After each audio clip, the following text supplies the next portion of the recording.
Hi, everyone. My name is Skylar Soria, and I serve as your ASI Vice President, and welcome to the Student Rancher webinar.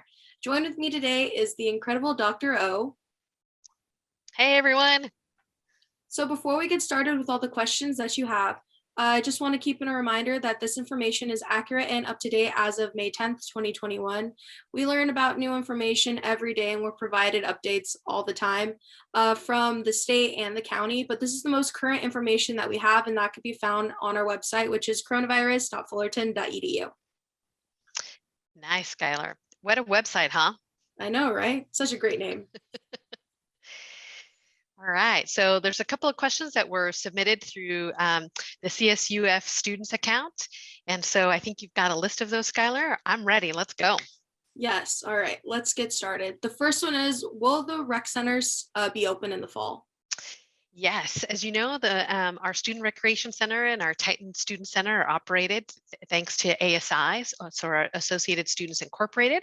And yes, as of today, ASI does plan to have the rec center and amenities open for students back in the fall, which I know everybody will probably be grateful, including myself, because I enjoy swimming in that pool. Oh, yes, me too. I'm so happy that it's opening back up. But with that being said, the next question is, will the vaccine be required? Well, as some of you may have heard or read in the news, yes, as of April 22nd, the CSU and the UC systems announced that all members of campus communities will be required to be immunized with medical and religious exceptions. So I do want to make that clear. We're requiring the vaccine unless you have a medical or religious exemption. Please note that this requirement will be conditioned upon full approval of one or more vaccines by the Food and Drug Administration. So as of right now, we don't have any of those vaccines that have the FDA approval. So we hope that sometime in the summer that will be approved. That's what the scientists have been saying it will. And so once one of those vaccines is approved, then we'll be requiring it. And we'll continue to provide updates on our Titans Return website and all of our social media. So more to come on that, but as of right now, they're making it a requirement for all CSU campuses, so all 23 campuses. Got it. Thank you, Dr. O, for that very thorough answer. So speaking on the topic of what will be required for next year, will masks also be required to be on campus? Yes, as of right now, both the CDC and Cal OSHA, which is rules kind of the employment areas for all state employees, we will be requiring masks on campus. So we're still operating under the President's Directive 21, requiring face coverings to be worn on campus at all times. If those guidelines change, there'll be lots of signs on campus that says where you can have a mask on and where you can have your mask off. Of course, if you're eating on campus, right, that's going to be important for you to be able to have your mask off. But as of right now, both outdoor and indoor, we're going to require face coverings on campus. All right, got it. So now switching gears a little bit, talking more towards housing. If I Yeah. live far away, like NorCal, let's say, when should I start making plans to move back to the Fullerton community? Yeah, so we expect that we will be open. The campus is going to be in person. At least 64%, if not more, of classes will be in person. So you may have one or two classes that are going to be in person. So if traditionally you've moved sometime in like July, for those of you that are either returning or you're coming back as your senior year or junior or as a sophomore, right around there, because classes do start in August. So at least by August 1. If you're a pre-planner like me, I used to, want to move closer to campus sometime in July just so I could get the best spots. So I know that there's a lot of places right now that are leasing and promoting to Cal State Fullerton students as well. So I definitely start making some plans now to move near campus because that will be the fall. And in spring, if everything continues to trend upward in a positive way, we will actually be potentially at least 90 to 100% back in person in the spring. So if you're looking at a year lease, start looking now and think about moving back to campus. Wow, that's some nice news. So Welcome then news. I know, right? And then, so going specifically into our housing community on campus, what exactly will the residence halls look like in the fall? Yeah. So except today, the student housing, we plan to reopen for the fall at least 60% capacity. If things continue to trend upwards, we'll be able to open up more rooms, including in the fall. One of the things to know that for housing, we probably will be requiring the vaccine. And if you want a room with someone, that absolutely might make more sense for the two of you to coordinate, make sure that you're both vaccinated. But once again, we are allowing for medical and religious exceptions. And the gastronome, we've gotten some questions around that. I know I miss the gastronome. They'll continue to serve students meals, and seating will follow the county guidelines for food for indoor occupancy, which right now it's looking really positive that in the fall we would probably be able to have at least 25 to 50% capacity for the gastronome for the residents that live there, including some guests. So same thing. Who knows? You'll be back to eating some chicken waffles and some yummy stuff. All the cereal for sure. I know I missed the omelets for sure. That was my favorite part about the gastronome.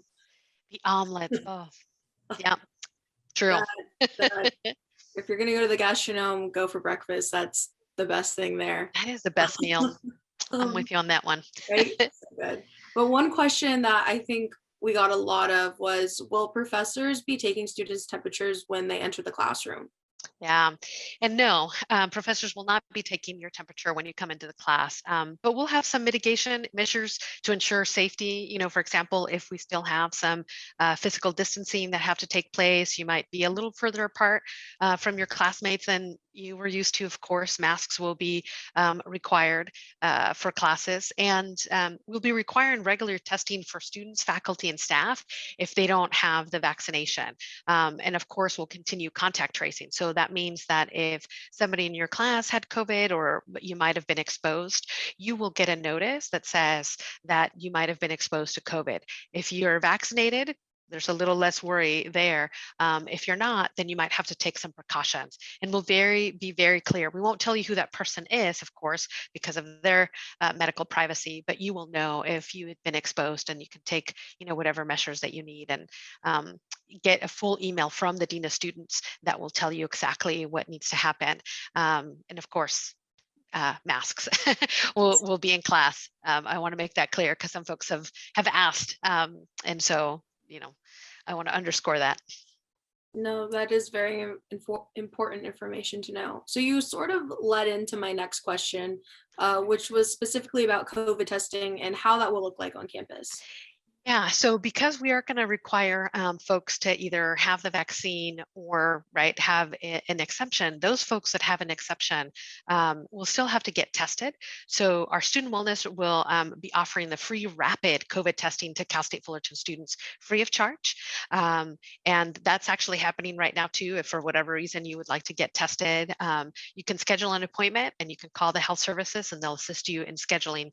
But as we return in the fall, we will also make that offer. And it might be our own staff from the Student Health Center, but it might also be some nurses that we might have to hire additional folks to help with the testing, depending on how many students require that service. But it'll be on campus, and it'll be free of charge for students. Oh, that's nice to hear. So we Yeah. know that the wellness center is going to be open next year, but what other offices and services will be open on campus in the fall? So all of our services will be provided to students. So a majority of them will be continued to be offered virtually, just because we're not quite sure in the fall. As the guidelines change, we might open up a little bit more. But all of the services, once again, everything from financial aid will be virtual. The Career Center, all of our program, most of it will be virtual, with some things that will be in person, but we'll make that clear. Some of them will have to do an appointment if it is in person. So we're going to go back to phasing in some caps that might be in person. So for students that want to do some counseling appointments, we might have some of those in person. But it'll definitely, you can request that, and we'll let you know. And there'll be some different changes when it comes to if it's an in-person, probably, right? Same thing, your mask will be required. There'll be some sort of physical distancing and those kinds of things. But everything that we offer will be open. Other services that will be open is, of course, dining. So once the TSU reopens, we'll be able to have some on-campus dining when it comes to that. And same thing that you've experienced at many of the restaurants, right? Some physical distancing. You might have to order your food ahead of time and pick it up to go. We may not necessarily be able to offer indoor capacity for the TSU to eat in the dining area. It might be limited. So there'll be some of those pieces. But for sure, we'll make that very clear. You will be able to find information on the website, and there'll be lots of signs on campus. Thank you for your very thorough answer. I'm sure the students really appreciate it. So we've talked so much about campus reentry and what it looks like to go back to campus, but how do students even know if their classes are on campus or if they're virtual or if there's like a hybrid? Um, Yeah. That actually took a little bit of investigation even for me because I'm not a student. So I had to kind of figure it out. But when you register, if class is not in person, then the course modality will be on the schedule. So if you as you're registering, there's three options. There's one that says web, WEB, and then it has a dash and then says OF. And that is fully online instruction. That means that course is only going to be offered virtually. The second option is web, WEB, and it has the dash OH, which means hybrid instruction. And that class is going to be both online and in person. So there might be some components. For example, some of the labs have that designation. I know that I'm aware of because some of those pieces will probably be taught online, and then some of it will require you to be in person. So if you have a couple of courses that are listed that way, for sure you want to live near campus or you want to make sure that you're able to commute to come to campus. So watch out for that one. If you see one that is web, WEBOC, it means online with required course meetings, which means online with minimal in-person meetings. So some of our courses that are for graduate students, some of their capstones, that some of those courses fall into that category where you have some of it that's online, but then you'll absolutely have some in-person meetings that you'd have to make the trip to campus. So same thing, if you see that designation, those are the ones that you want to watch out for. Thank you for your answer. So I have one last and final question for you. All right. So if a student is interested in getting the vaccine, but they're having trouble getting an appointment, do you have any suggestions for them? Absolutely. Actually, totally in luck. As of last week, Cal State Fullerton partnered with St. Jude at the Fullerton location, and they're taking appointments exclusively for all CSUF employees, staff, and students. And here's a bonus, you can also get it for your family. So if you're a Cal State Fullerton student and you've been having trouble getting an appointment, you will have been sent information from the Dean of Students office about what you can do to get the special appointment from St. Jude. But if you have family members that also haven't been able to get the vaccine, you can bring them with you and they can also get vaccinated. And that's free of charge.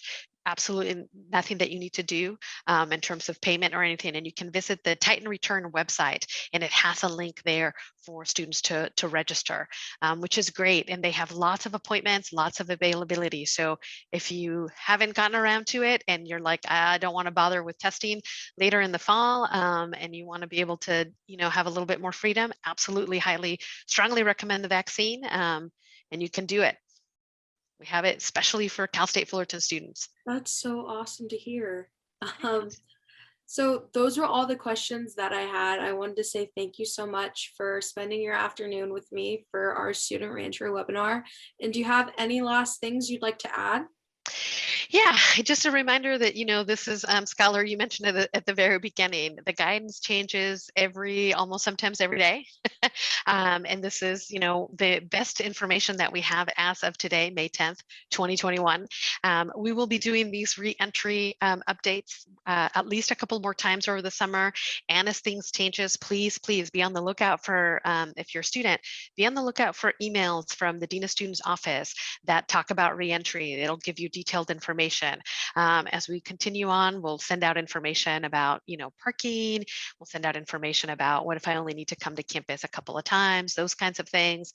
We may have more information about the vaccine and the requirement for it, all those things. So be on the lookout for that email, and you'll be seeing me again at one of the reentry webinars. So pay attention to those. They are recorded, so you can watch them with your family, watch them at 3 o'clock in the morning in your PJs while eating some popcorn, totally up to you.